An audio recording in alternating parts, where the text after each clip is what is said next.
Hello, everyone, and welcome to YouTube channel War and Politics. My name is Sofia Troshchuk, and it's my pleasure to introduce our guest. It's Dr. Yuri Felshtinsky, a Russian-American historian. Dr. Felshtinsky, hello, nice to see you, and thank you for joining us. Thank you very much for invitation. So, former Secretary of State Condoleezza Rice comments on President Trump's ultimatum on Russia, calling it a turning point in peace efforts in the more than 3-year-long war in Ukraine. Do you agree that Trump's decisions could change the course of the war? No, I think this is wishful thinking. No one wants to close the door to Trump. Everybody wants to keep this door open, hoping that something will change and that he will return to traditional American policy. And I'm afraid this is not going to happen. And so we hear a lot of talking, a lot of contradictions. On Monday, Trump promises one thing. On Tuesday, he's promising a different one. And everybody is puzzled and everybody is waiting for something to happen. But indeed, nothing is happening. If you just try to see whether there were any changes from the day when Donald Trump entered the White House until today. Basically, all he's trying to do is to force Ukraine to surrender. He stopped assistance, what is very important. He is promising to try to start to sell weapons to NATO, which is slightly puzzling because the United States is part of NATO as well, at least officially. It seems to be that Trump is distancing the United States from NATO, generally speaking. I do not believe, and I think no one actually believes, that the regular sale deal could work in the context of war. You cannot conduct a war and buy weapons, for market prices. This is, I think, is impossible. Indeed, several countries already refused to support Trump's plan to buy American weapons, like France refused, I believe Italy refused. So at the end, I think probably Germany will buy 2-3 Patriot systems just out of courtesy, just again, not to put Trump in extremely difficult situation. But this is the idea. Trump is not going to give American weapon to Ukraine. Trump is not going to help Ukraine. Ukraine will not get a single dollar, a single bullet of American help from Trump because, again, his main idea is to force Ukraine to surrender. He just gave Putin 50 days, additional 50 days for whatever reason. And it's another indication that he's not going to do anything. These are very important 50 days, by the way. These are 50 days during which Putin plans to take control of Donbas region. At the same time, this is July and August, what are important months, because summer months are usually, those months where military activity is on very high level. And then, of course, in September, they're planning to conduct quote-unquote exercises in Belarus. And we know that those exercises in 22 ended with invasion of Ukraine. There is a great possibility that exercises of 25 in Belarus would end with invasion of Europe. So it's a very critical period, and unfortunately, I'm kind of skeptical about the peaceful progress, which we might achieve with Putin and in his war against Ukraine. And how can you assess the Kremlin's policy towards the United States? Did they need Trump's favor? Well, the simple answer, of course, and short answer is no. And again, Putin very experienced KGB operative, and he sees what's happening since Trump became president. He sees that he should not expect, and he's not expecting to have any difficulties with Trump and from Trump. He knows quite well that Trump is not going to help Ukraine. He knows quite well that Trump is doing everything to force Ukraine to surrender. So Putin does not need to do actually anything in relation to Trump. There is no pressure coming from Trump. There is some pressure and some talks coming from American Congress, like 500% tariffs, etc., etc. But this is not coming from Trump. This is coming from other sides and other people. Trump is his friend. Trump is his ally. He knows this, and he's not expecting any difficulties with Trump. From time to time, Trump, starts to say something which looks a little bit critical of Putin. But look, we're in the fourth year of war, and I guess any other president of the United States would be much more critical of Putin, even on the level of rhetoric, not talking about military assistance to a victim. Putin's refusal to compromise on Ukraine is a colossal mistake, costing Russia regional influence, energy markets, and its place in the world, the Washington Post reported. At the war in Ukraine, in your opinion, what does Putin lose most of all? Well, the Putin's idea, as we know, and this was stated in 2007, was to recreate a kind of old Soviet Union, to unite Russia with some lost territories, and to return to the level of influence which the Soviet Union had over the Eastern Europe. This was the plan, and Putin started actually to fulfill this plan in 2008 when he invaded Georgia. It's partially worked. Then, of course, he invaded Ukraine in 2014, and then the second time in 22. But with Ukraine, every time he hoped that this would be could be a very, very quick operation. In 2014, this was the Anschluss plan, when he was hoping that partially at least Ukraine will vote through referendums to join with Russia. This didn't work. In 22, this was a kind of blitzkrieg operation when he was hoping, advancing from Belarus, to take Kyiv very quickly and to install pro-Russian government there, similar to create something like similar to Lukashenko's regime in Belarus or Kadyrov's regime in the Chechen Republic. It didn't work, and this was miscalculation. But I have to say that Putin was not the only person who miscalculated. Everybody did. In Europe and the United States, they were sure that Putin would be able to take Kyiv in a matter of days or weeks. And this didn't work because Ukrainians started to fight. And there is nothing what you can do about this, because Ukrainians actually do not have a choice, because they're not offering.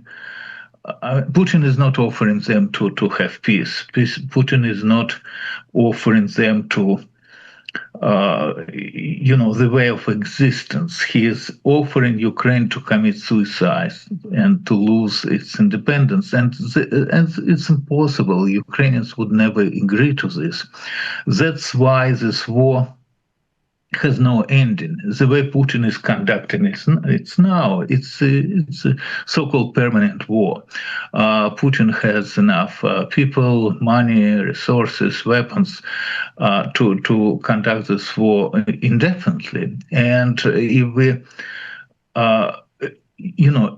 we usually start to our calculations from 22, but in relation to Donbass, which Putin still doesn't control.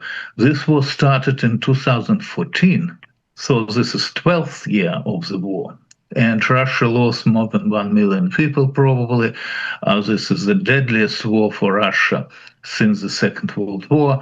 Russia lost in this war more people than in all other military conflicts in which the Soviet Union was involved and Russia was involved since the end of the Second World War. So it's a very serious war, and it has no ending. And indeed, there is no way Putin is going to win it. The problem is that he does not know this, and he sincerely believes that if he fights a little bit more, if he starts to ruin Ukrainian cities from the air, Ukraine might surrender. But again, this is not going to happen. But Putin, doesn't see it this way. Russia is now spending nearly 40% of its budget on defense and security. In your opinion, how does this affect the social situation within Russia? Well, we probably do not know, of course, because we do not have any, objective information coming from Russia. But we have to understand the following. When Stalin was spending, by the way, around the same figure, 42%, on armament of the Soviet Union before the beginning of the Second World War, he existed with the closed borders and with the death penalty. Today's Russia exists with open borders, without death penalty. And this means, of course, that Stalin was killing people every time he need to, control situation in the Soviet Union. And Putin, of course, just allowing all those people who are unhappy to leave Russia. So at the same time, he's living inside Russia only those people who are either agree with what he's doing or are not active enough to fight against him. And that's why there is no opposition. Of course, there is no freedom of press. Everybody knows this. There are no elections anymore. So basically, Russian people do not really have any voice in what's happening in Russia. No one is asking their opinion. No one cares about their opinion. If you're unhappy, just emigrate, right? The border is open. But if you stay inside, just support what we are doing, because you have no choice and no ability to influence us. And that's what's happening. That's why Putin does not really care what's happening to Russians, right? And besides, Russia is a country of one city, well, maybe two, Moscow, St. Petersburg. But the rest of the country lives a terrible life, for generations. And this was during the Soviet years as well. Life was very cheap in Russia. This was during the Soviet years as well. So we should not expect any revolts or any mass protests in Russia. This is not going to happen. Besides, Russia is the only country which is ruled by the state security. There are no other examples in the world in any time when a country was run by state security. Russia is the only country where political parties basically do not exist. They are represented in Duma, in Russian parliament, but they really do not have ability to influence the government. If we take the history of the invasion of 2014 or invasion of 2022, we will find out that this was not the cabinet of Russian ministers, for example, who decided to invade Ukraine. This was not the Russian parliament who made a decision to invade Ukraine. This were 5 people, and Putin names them. 5 people who made the decision to invade Ukraine in 2014, and ironically, the same 5 people made the decision to invade Ukraine in 2022. Putin himself, the former director of the FSB, Nikolai Patrushev, another former director of the FSB, and Mr. Bortnikov, current director of FSB, plus Shoigu, who was Minister of Defense, and Gerasimov, who was in charge of the General Staff.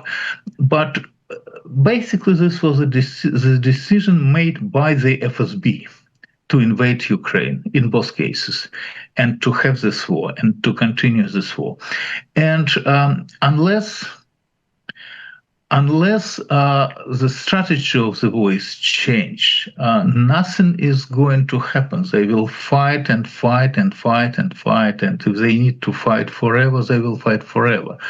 The strategy should be changed. The strategy of Biden administration was that Ukraine, and this was supported by European leaders as well. I do not want to say that Biden was the only person who had this great idea. But the idea was that Ukraine should not win this war and Russia should not lose this war. Because if Russia is losing this war, then number one, this might escalate towards nuclear war, if Russia might be upset with losing the war, or if Russia lost the war, it could, disintegrate. And instead of Russia, we will have several states, and then instead of one big problem, we will have several big problems, and the chaos in the world will be much greater than the uncertainty which Russian-Ukrainian war brought, right? So for this reason, Ukraine was not allowed for several years to win this war. Now it's probably very difficult to end this war through winning, meaning that so many people are dead and so many territories are ruined that it's difficult to talk about winning this war. But I think in order to stop this war, Ukrainians, and this was true in 22 as well, right?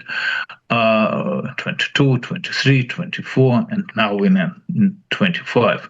Ukrainians should finally receive long-range missiles from European country. I doubt that Americans will help under Trump. And they have ability to reach Moscow. If they reach Moscow, if they strike against Moscow, then Putin will stop this war. And if Ukrainians are not able to reach Moscow, Putin will never stop this war, just never. Vladimir Putin probably wants to end the war against Ukraine this year because the Russian economy will not last any longer, military analyst Mick Ryan says. What do you think about such a prediction?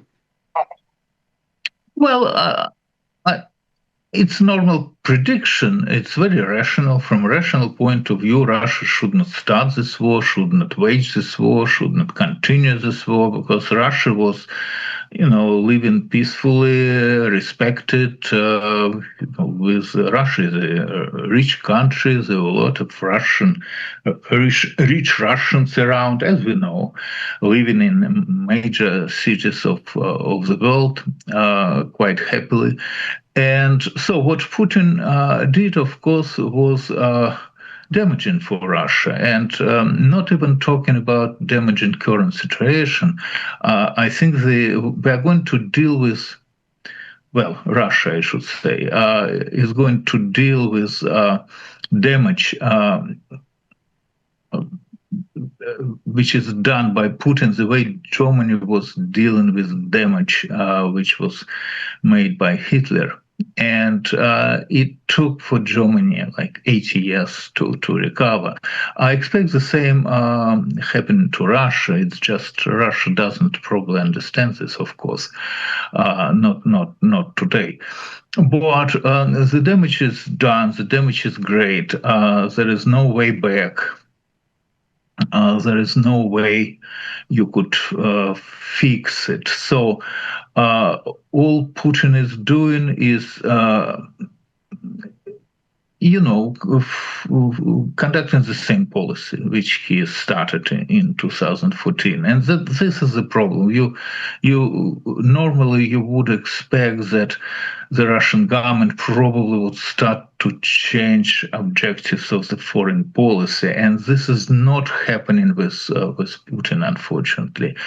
And this is not happening with Putin again, because we have the FSB, and Putin is himself from the FSB, of course. The FSB rule in Russia, and they have this quote-unquote great idea that they should control the world.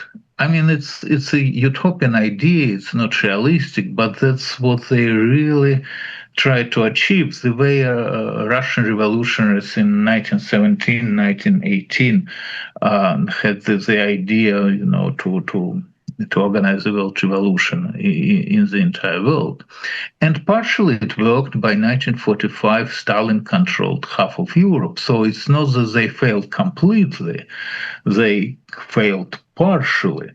Well, because by 1945, nuclear weapons was developed, and the picture of the world became different. But Putin basically starts or continues where, or hopes to achieve where Stalin stopped. It's not a ridiculous idea from his point of view. He sincerely thought that because Russia is a powerful country and doesn't care how many people are killed in the process and has nuclear weapons, the entire world, starting with Europe, will surrender. This is not happening, but unfortunately, Putin is not convinced. What do you think Putin's stakes are in this war? Like, what could be at stake, and how far is the dictator willing to go? Well, he's willing to go as far as necessary. He's going to prolong this war and to wage this war as long as necessary. He's not a very young guy, so he knows that probably he will fight until the end of his life. But at the same time, he's healthy. All those rumors that he's going to die very soon are rumors and disinformation, and I think this was done on purpose.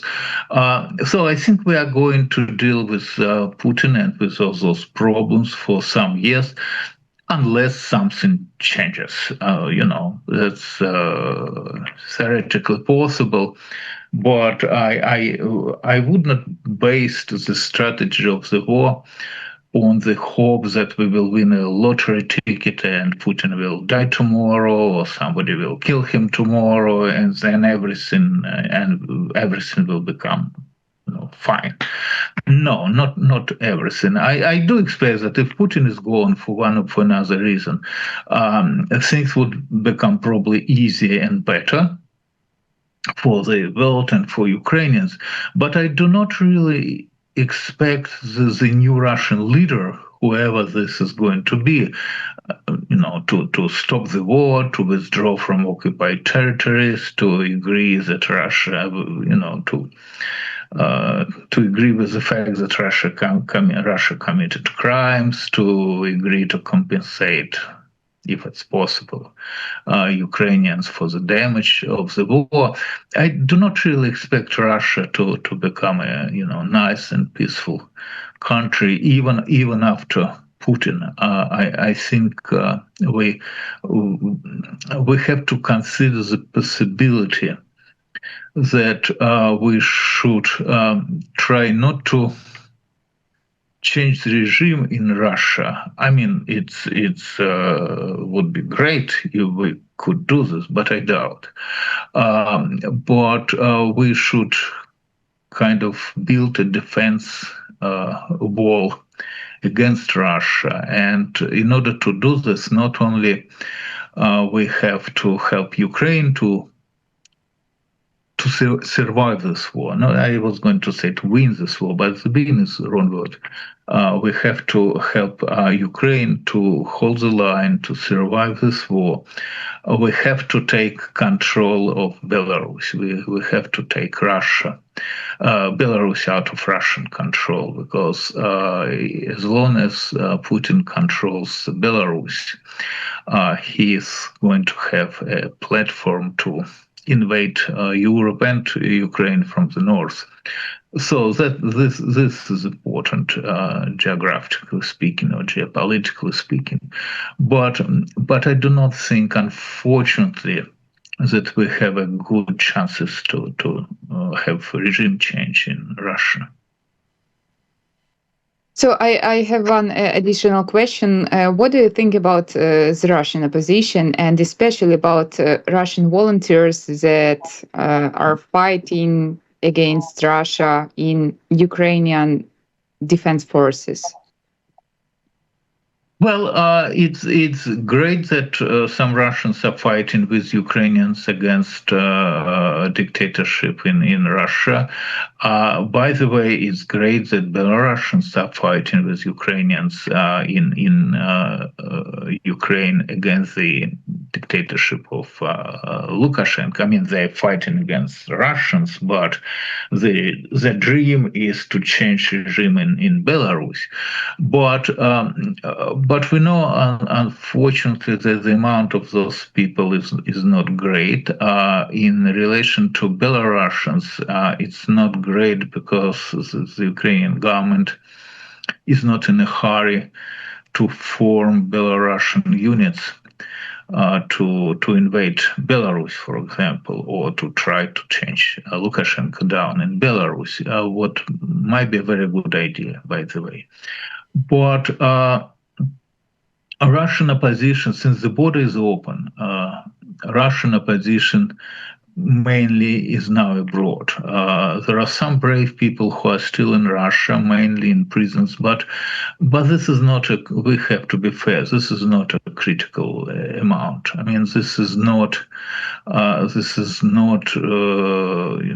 large amount of people who are able to organize a revolution or revolt to take power. You see, we're dealing with a dictatorship, and the only serious structure which exists in Russia and controls Russia is the FSB. And these are people who are trained to kill, these are people who are armed. There is no other groups of people in Russia who are capable to fight against them. And without fighting, you cannot take Putin down. So unless something is happening inside the FSB, Putin will rule Russia as long as he lives. And I think the FSB actually is quite happy with Putin, despite the problems which Russia has in Ukraine, because it's true, Putin is not able to take Ukraine, but at the same time, he managed to keep Russia for a quarter of a century under the FSB control, and this was the major objective. The idea was that instead of political parties who would rule Russia,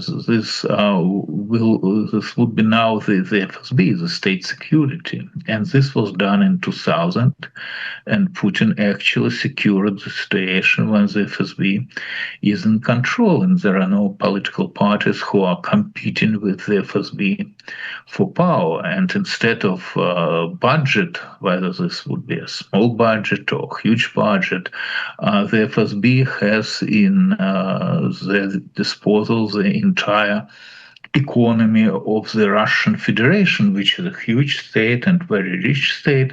So I think basically the FSB is quite happy with the result, and that's why I think Putin feels quite secure as a leader. He's not a dictator. He represents the FSB, which controls Russia, and that's he's doing this for the last 25 years. Actually, yes. So, Dr. Felshtinsky, thank you for this conversation, and thank you for your time. Of course. Thank you for your invitation, and thank you for your attention. So, Dr. Yuri Felshtinsky, Russian-American historian, was with us today. If this video was useful for you, our viewers, like and share. It's very important, and see you later.